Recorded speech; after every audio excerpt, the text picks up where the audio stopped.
মালায় যে ফুল লাগে পুজোর কাজে। বন্ধুরা, ডক্টর মৌমিতাকে যেভাবে ধর্ষণ করে তাকে হত্যা করা হয়েছে, এমনকি ইতিমধ্যে সেই খুনিকে গ্রেপ্তার করেছে পুলিশ। এমনকি ইতিমধ্যে জানা গিয়েছে সেই খুনির নাকি ফাঁসির রায়ও দিবে আদালত। তো বন্ধুরা, আসলে 9 আগস্ট অবাগা নামের এই মৌমিতা, তার সাথে কি ঘটেছিল, তাছাড়াও ইতিমধ্যে অবাগার মৃত্যু নিয়ে একটা কল রেকর্ড ফাঁস হয়েছে, তাও আপনাদের মাঝে দেখাবো। তাছাড়াও অবাগার মৃত্যু নিয়ে চলছে দেশ জুড়ে আন্দোলন। তো সবকিছু বিস্তারিত জানতে পারবেন, তাই সবাইকে অনুরোধ করবো ভিডিওতে লাইক দিয়ে শেষ পর্যন্ত দেখার জন্য। বন্ধুরা, ইতিমধ্যে এই মৌমিতা অর্থাৎ অবাগার যেভাবে মৃত্যু হয়েছে সেইটা বর্তমান গোটা বিশ্বের মানুষ জানে। বন্ধুরা, আমরা যারা একজন ডক্টরকে ঈশ্বর মানি, কিন্তু আজ সেই ডক্টরকেই তারা বাঁচতে দিল না। বন্ধুরা, কলকাতার নামকরা মেডিকেল আরজি কর মেডিকেল, সেখানেই ঘটে একটা অনাকাঙ্ক্ষিত ঘটনা। তো অবাগা অর্থাৎ এই মমিতা দেবনাথ মেয়েটি সন্ধ্যার আগে আগে নাকি অনলাইনে খাবার অর্ডার করে সবার সাথে একসাথে ডিনার করেছে, এমনকি বেশ কয়েকজন মিলে খেলাও দেখছিল।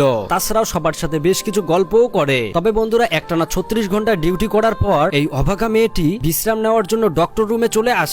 একটা কম্বল নিয়ে সে শুয়ে পড়ে বিশ্রাম নেয়। বন্ধুরা, এই মমিতা দেবনাথ ছাড়াও এই ডক্টর রুমে অনেকেই বিশ্রাম নেয়। তো এই অবাগা মেয়েটি বিশ্রাম নিতে ছিল, ঠিক এমতো অবস্থায় গভীর রাতে সঞ্জয় রায় নামের এই সেবিক কর্মকর্তা সে নাকি সেই মেডিকেলে চলে আসে। তবে এই সেবিক কর্মকর্তা সঞ্জয় রায় সে এই মেডিকেলের সমস্ত কিছু জানতো, কোথায় কি আছে, কে বিশ্রাম নেয়, কোথায় কোন ওষুধ পাওয়া যায়, সবকিছু সে জানতো। এমনকি সে নাকি বিভিন্ন জায়গা থেকে পেশেন্ট এনে সেখানে ভর্তিও করে। তো এবার মূল কথা হলো, এই সঞ্জয় দত্ত 9 আগস্ট গভীর রাতে ডক্টর রুমে অবাগার উপর ঝাঁপিয়ে পড়ে। তবে জানা গিয়েছে সঞ্জয় দত্তকে নাকি এই কাজটি করাতে আরো 2টি মেয়ে সাহায্য করেছে। তো জানা গিয়েছে সঞ্জয় দত্ত নাকি এমনকি আরো বেশ কিছু লোক মিলে তাকে ডক্টর রুমে গণধর্ষণ করে তার শরীরে বিভিন্ন রকম আঘাত করে তাকে সেমিনার রুমে রেখেছে। অবায়ের সাথে রাত 3টা থেকে সকাল 6টা পর্যন্ত তার সাথে বিভিন্ন রকম আচার আচরণ করা হয়। এক পর্যায়ে জানা যায় তার হাত পা গলাতেও আঘাত করে, এমনকি ধর্ষণের বিভিন্ন ক্ষত বিক্ষত পাওয়া যায়। তো পরের দিন যখন হাসপাতালের কর্তৃপক্ষ সেমিনার রুমে গিয়ে দেখে অভয়ার মৃতদেহ, তখন সেখানে পুলিশ এমনকি হাসপাতালের ডক্টররা আসলে তারা এই বিষয়টা চাপা দিয়ে রেখে অভয়ার বাড়িতে বলে সে নাকি নিজেই আত্মহত্যা করেছে। পরে যখন আশেপাশের বিভিন্ন রকম লোক সেই নামকরা হাসপাতালে গিয়ে দেখে অভয়ার মৃতদেহ, তারা দেখতে পায় যে তার শরীরে বিভিন্ন রকম ক্ষত বিক্ষত এমনকি বিভিন্ন দাগ রয়েছে। তারপরেই যখন তার মৃতদেহ পোস্টম্যাডামের জন্য নিয়ে যাওয়া হয়, সেখান থেকেই বেরিয়ে আসে অনেক শকিং নিউজ।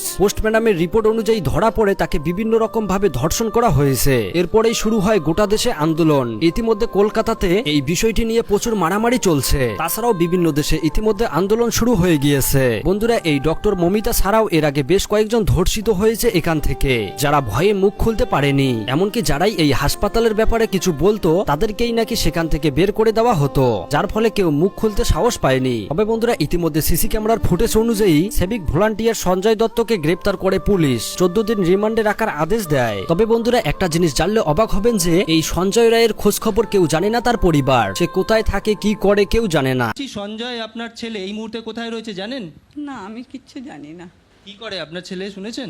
ওই তো আমি শুনলাম পুলিশেই চাকরি করতো, আর এছাড়া কিছু জানতে পারি না। তো সঞ্জয় রায় ছাড়াও অভয়ের মৃত্যুতে আরো অনেকেই জড়িত আছে বলে এইটার তদন্ত চলছে। তবে বন্ধুরা, ডক্টর মৌমিতার মৃত্যু নিয়ে ইতিমধ্যে একটা কল রেকর্ড ফাঁস হয়েছে। তো চলুন আমরা সেই কল রেকর্ডের কিছু কথা শুনে আসি। এই মেয়েটির যে পিজিটি, মেয়েটি অত্যন্ত ভালো। সে এটা জানতে পেরে গিয়ে বলেছিল যে আমি এরকম কোনোভাবেই মেনে নেব না।